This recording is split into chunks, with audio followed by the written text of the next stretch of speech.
Wait, just 20,000? You expect us to go on a honeymoon with that? Isn't that a bit low? Exactly, Mom. Think this through. This is a celebration for your beloved son. If you can't cough up more money, we're fine with cutting ties. Fine, let's cut ties then. My name is Shelley. Recently, both my children got married and left the nest. I thought I could finally take a breather. My husband passed away when our daughter Selena was in college, and our son Matthew was in middle school. We all grieved, but we managed to get by. Selena went to a far-off college but offered to come back. I couldn't let her do that. She graduated and got a job where she was, met someone, got married, and now has a child. The real challenge was Matthew. Losing a father figure during his rebellious teenage years was tough, but I did my best to raise him. I think he turned out fine. He went to private high schools and colleges, which was financially challenging, but he found a job and got married. Mom, my job is close to home. We can live together until I get transferred. I know you worry. That's nice, but don't push yourself. Your happiness is my happiness. Matthew is a considerate, kind son. We've had many conversations since he became an adult. I didn't just spoil him. I taught him chores. He's my pride and joy. I'm sure he'll be a supportive husband. I'm content if I can see Selena and Matthew once in a while. Their happiness is what matters most. When kids get married, there's not much parents can do. Interfering would make me an annoying mother-in-law.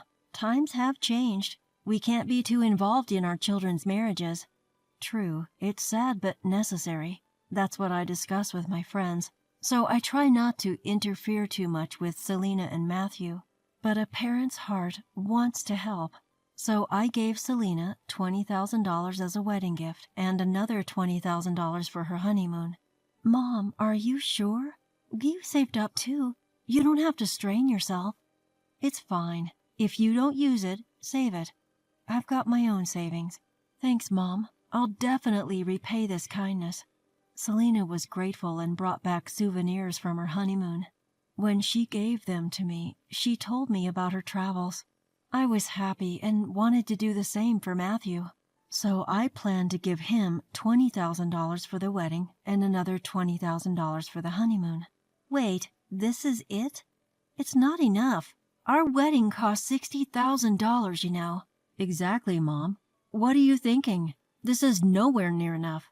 Don't act like you're some great parent with this measly amount. Unlike Selena and her husband, Matthew and his wife Jeannie were full of complaints. I'm sorry, but this is all I can afford. You had your own savings for the wedding, right? What? Young people these days don't have savings. We're always paying for the elderly. Mom, don't you watch the news? We're struggling here. Maybe you should educate yourself. I know, but if that's the case, you didn't have to spend $60,000 on a wedding. Wow, how cruel. A wedding is a woman's lifelong dream. It's the one day I get to be the star. Exactly, and you say it like that? Are you looking down on us? No, that's not what I meant. Jeannie starts to fake cry dramatically, and Matthew defends her. For some reason, they act as if I've said something terrible. So are you saying my parents should also contribute money? That's ridiculous. Why should the bride's parents have to struggle? Isn't it the groom's parents who should handle everything? Matthew has no savings. It's been tough for him. Are you exploiting him because you're a single mom? I've never done that. I haven't taken any money from him since he started working. I've never interfered with how he spends his money. If he has no savings, maybe he spent it on his hobbies? That's not true. I just ate out and went drinking with friends. That shouldn't deplete my salary. Exactly. Besides, you have all the latest appliances at home. Those were gifts from my daughter for Mother's Day. See, you've been exploiting Matthew too. Poor Matthew, being taken advantage of because he's kind. In reality, I've never asked Matthew for anything. Some of my friends do take living expenses from their adult children who still live at home. I know young people have it tough, so I never took money from Matthew. I've managed on my own salary and savings. Oh, poor Matthew.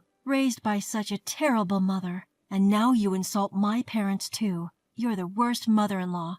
Mom, apologize to Jeannie. Show your sincerity with money. We'll be back in a few days, so increase our honeymoon allowance. I'm your precious son, right? Please, Mom. With that, Matthew leaves with a smug smile, hugging Jeannie's shoulders. I'm left alone, disappointed, wondering why they would say such things. I've never exploited anyone. I've given as much as I could afford and thought I'd done my best. Selena and her husband never complained. They even thanked me. I know some parents give more, but this is my limit. I thought I'd raised him well, but to be told all this. Just then, Selena calls to say she sent a package. I end up venting to her, and she says, Mom, Matthew's lost it. I knew he was sheltered, but he's gotten worse since dating Jeannie. You should free yourself, Mom. Her words clear the fog before my eyes. Matthew is an adult now. He is not a child I need to protect. There is no need to be spoiled anymore. A few days later, Matthew and Jeannie return. They sit across from me at the living room table, smirking. So you've had time to think. How much more are you giving us? Exactly. Our future relationship depends on this. Depending on the amount, we might even give you some hotel amenities. They clearly haven't reflected on their behavior. They must think I'll give them more money. So I calmly say, I understand how you feel, but I can't give you any more money. In fact, I've lost the desire to give you even the $20,000. What? Mom, what are you saying? That's fine. We can cut ties. All right, let's cut ties then. They clearly didn't expect me to agree. They visibly panic. Just as they're about to say something, Selena comes out from the room behind me. I've been listening, and you two are just awful. Why are you here, sis? Hi. Long time no see. Enough with that attitude. Aren't you grateful? Especially you, Matthew. Mom supported you through your rebellious phase, sent you to private schools, and even let you live at home as an adult. What's with your attitude? But she's my mom. That's her job. And I've seen online that other parents give more.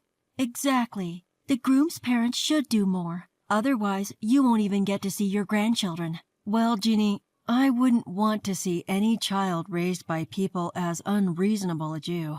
What? Even if we have a child, you'd still feel that way? I wouldn't want to see a child raised by people like you. I prefer not to associate with strange people. That's rude. Let's go, Jeannie. There's no talking to these people. Our words seemed to fall on deaf ears.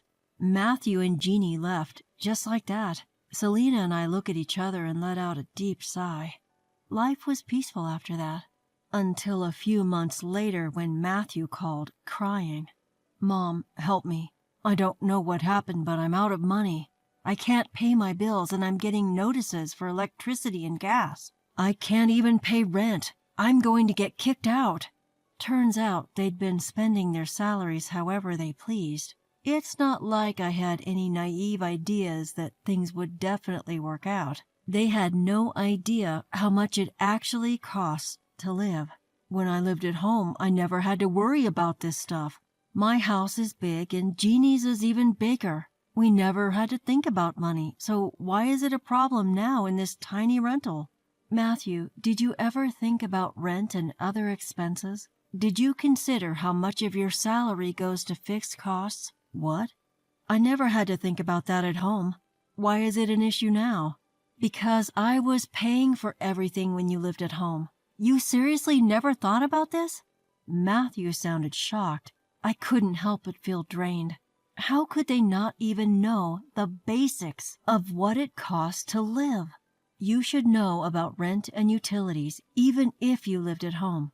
Haven't you talked to friends who live on their own? I've told you many times not to waste electricity. I heard from friends, but I thought they were just poor.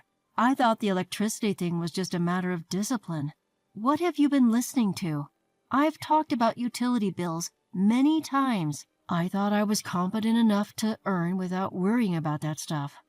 Sure, Matthew went to top schools, and from what I heard, so did Jeannie. But they were only academically smart. That's why you don't understand the value of $20,000. Maybe I raised you wrong.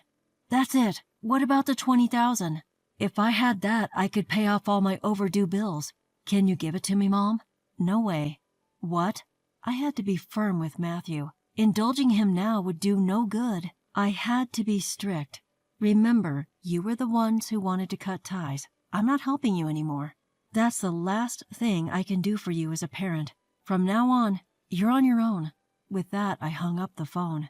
Matthew kept calling back, but I deliberately ignored it. He and Jeannie wouldn't understand unless I took a stand. Luckily, they both work and don't have kids yet. Even if they fall behind on bills, they won't get kicked out immediately. I thought they'd catch up and start saving in a few months, but I was wrong. When Matthew couldn't reach me, he contacted Selena. From what Selena told me, they blamed each other for their financial woes, and it didn't stop there. They said the same thing to Jeannie's parents, who were understandably furious. From now on, you're on your own. Even if you have kids, don't expect any gifts from us. They kicked them out. Still, Matthew and Jeannie blamed each other. The result?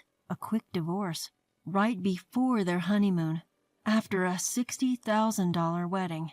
Now their friends are distancing themselves, calling them wedding gift thieves.